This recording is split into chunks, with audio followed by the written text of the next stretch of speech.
Okay, because I'm kind of tired of being censored and having content that I want to see be censored. Why are so many places doing that? Big tech, we know about that problem, but again, with the Fox, this happened a couple of days ago, but when I finally sat down and caught it, wow.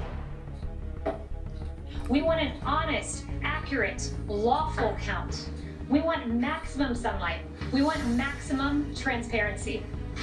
We want every legal vote to be counted, and we want every illegal vote to be... I just think we have to be very clear. She's charging, the other side is welcoming fraud and welcoming illegal voting. Unless she has more details to back that up, I can't in good countenance continue showing you this. I can't in good countenance. She's talking about maximum transparency.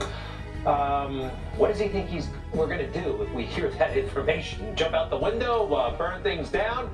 Some people might, who knows, but I mean, it's just not their call. Very, very strange decisions being made over there. Have a complete lack of understanding of anything that's going on outside of New York, DC, or to a lesser extent, Los Angeles. The media and the mainstream media is fundamentally broken.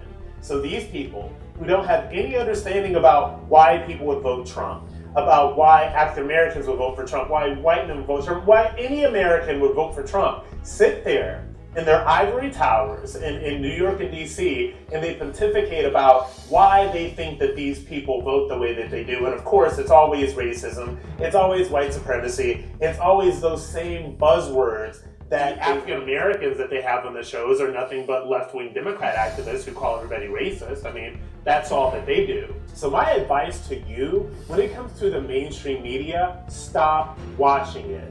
The only way that we can all teach them a lesson is to lessen their impact. So if you stop watching it, stop sharing it, stop tweeting it, and stop giving it as much attention as we give it right now, maybe their numbers will go down and they will be forced to have a reckoning with themselves, because until then, they will never do it. And we will get the same crap that we've been getting for the past 10 years.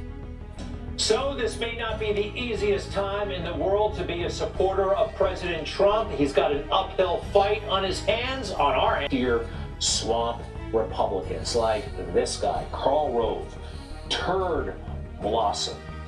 That's not my nickname for him. That's his buddy's nickname for him, George W. Bush. Some Texas thing with cow dung and flowers, whatever. But that was his nickname. And he wrote in the Wall Street Journal that it's over for Donald Trump.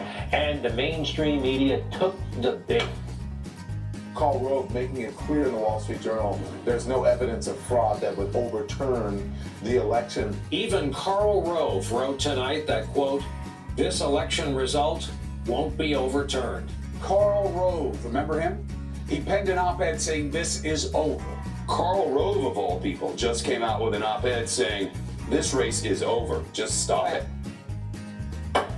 They should all just stop it, really. Karl Rove, of all people, like, you know, he's a good Republican. He would not go against Donald Trump. He hates Donald Trump. I'll get to that part in a moment. First, I'm going to tell you about my beef with Karl Rove. And there's Karl Rove with David Axelrod. These guys are all about money. There's Karl Rove, the conservative, and David Axelrod, the liberal who works for Barack Obama, making money together. It's all about money in the swamp.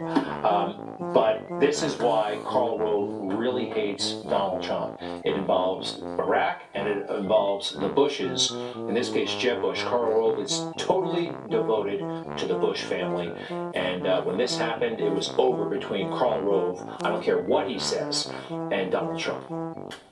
The war in Iraq was a big, fat mistake, all right?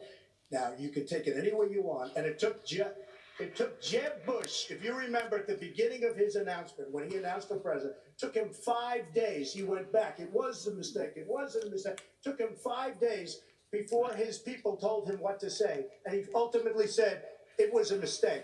The war in Iraq, we spent $2 trillion, thousands of lives. We don't even have it. Iran is taking over Iraq with the second largest oil reserves in the world. Obviously, it was a mistake. So George Bush made a mistake. I remember that so well when it happened. The clarity, the force, the boldness.